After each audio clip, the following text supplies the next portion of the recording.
I was called to the same torture center in Syria, where I was being held before, for 482 days in a grave, and I was interrogated on a new report, which the interrogator said came from Canada, and he made a comment that the Canadians are not happy that you are released.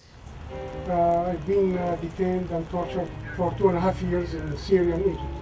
I need somebody from CSIS right now to come and look me in the eyes and tell me why did they subcontract my torture over there. The Syrian interrogators asked me the same question that I've been asked back in Toronto airport.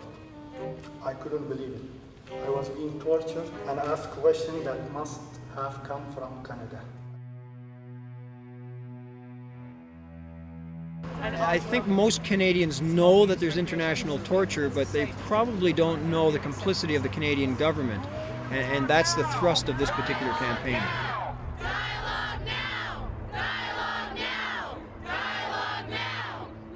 We've got 3 gentlemen here in Canada who were tortured overseas with the complicity of their own government. And while they were being detained overseas, rather than the Canadian government doing something to help them get out of detention, the Canadian government was actually sending questions from the RCMP and CSIS to their torturers, trying to get answers out of them, which makes our government complicit in the torture, and which makes all of us as Canadians complicit.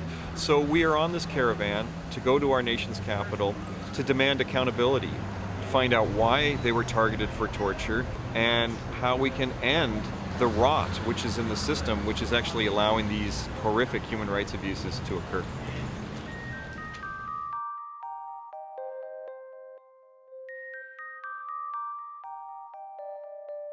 These 3 men with us, they have never been charged with anything.